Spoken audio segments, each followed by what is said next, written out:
To your second XHTML and CSS tutorial.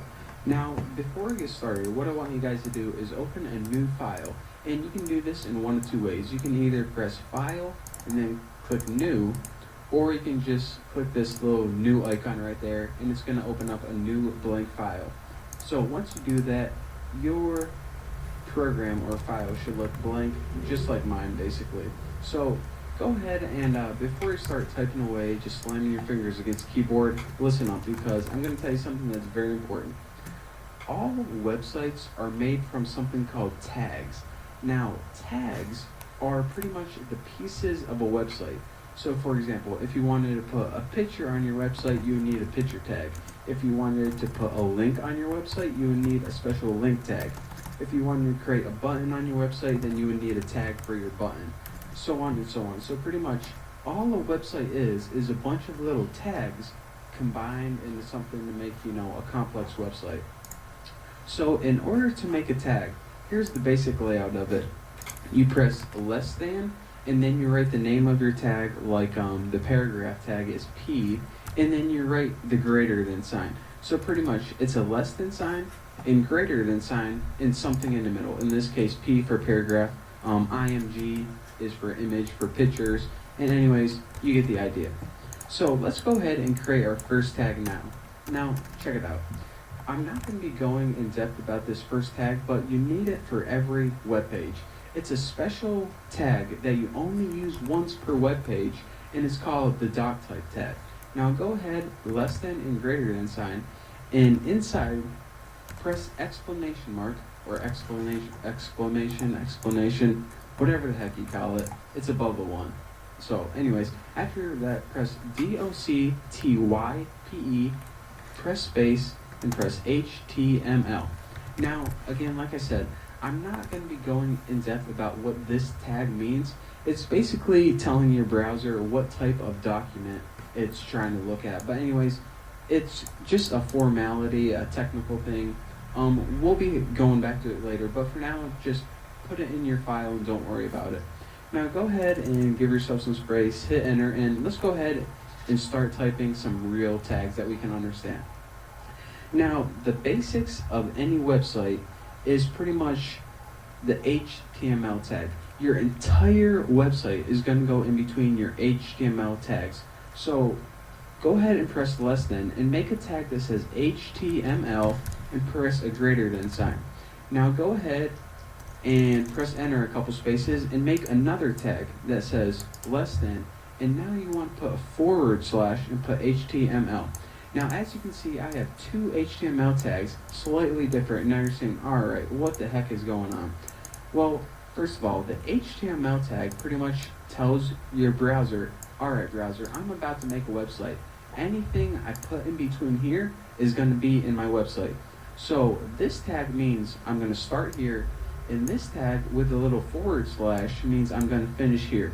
So that is the basic structure for a beginning and an ending tag. It's pretty much less than, the name, greater than, and for your ending it's a less than slash, same name, greater than. So that is a basic HTML tag. Now anything that goes in here, like I said, is going to be part of your website. So let's dive in a little deeper.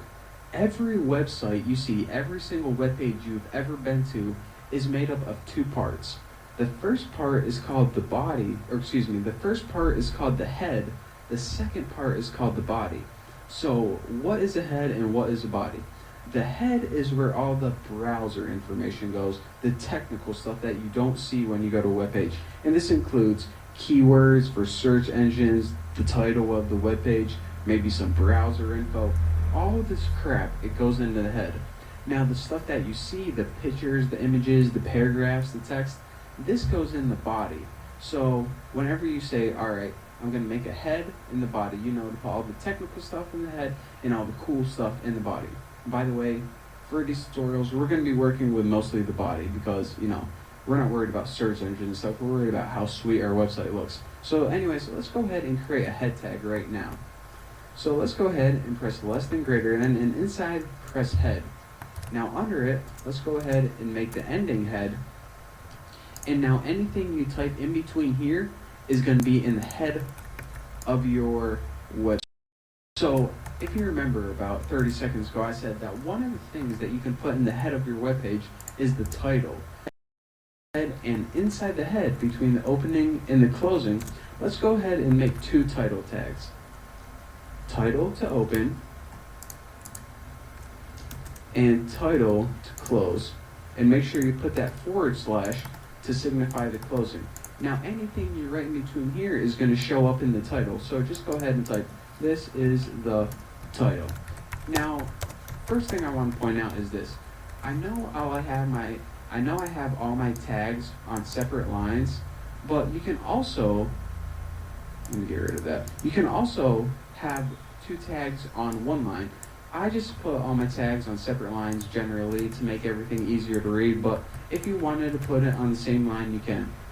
Another thing is that you might notice that everything is kind of going inside one another like a sandwich. Title goes inside head, and all of this is inside HTML. This is because you need to embed tags within another. You can't have, HTML head, title, HTML. It can't crisscross. Everything needs to be within one another, because that way your browser knows, all right, your title goes inside your head, and that entire thing goes inside the web page. So if you put this outside the web page, you'll be like, all right, what the heck's going on? And you're probably going to get an error message. So anyways, that is how you make the head and the title to a website. So I wasn't going to tell you guys about the body in this tutorial, but I think I'm going to wait for the next tutorial for that. So first, let's go ahead and preview this title and see what we got. In order to save a website, you need to do this. Go ahead and press File and Save As. And when your Save As box pops up, I'm just going to go ahead and save mine to the desktop. You can save yours anywhere. Go ahead and name your file Index. Now, Index is pretty much the main name for, it's pretty much the home page. So let's go ahead and save that as Index. And make sure you don't save as text. What you want to save as is a special file type called HTML. So scroll down until you see something called Hypertext Markup Language. That's HTML. That's pretty much the type of file. It's pretty much the website file. So whenever let's go ahead and save this first. And look, here's my HTML right here. So whenever your computer opens an HTML file, it automatically knows that it's supposed to be a website and that your browser is supposed to open this. So let's double click this and my browser opens. So you can see Microsoft Word didn't open, Photoshop didn't open. Your computer knew that this was a website, so that's why it took a browser to open it. Now as you can see, we have nothing right now because if I open Notepad again, you see we don't have a body, so that's why we don't have anything. All we have is a title, and check this out. On our website, we have a title that says, this is the title. So we did that by making 2 title tags and typing this is the title right there. So if we change this, it says this is the title, sucker, right there, and save this again. Now when we refresh our page, you can see our title changed it. This is the title, sucker. So that is how you create a basic web page with a basic title. In the next tutorial, what I'm going to be doing is creating the body and actually making some stuff that you can see on the actual web page right here. But for now, that's all you guys get. So thank you guys for watching. Don't forget to subscribe, and I'll see you guys later.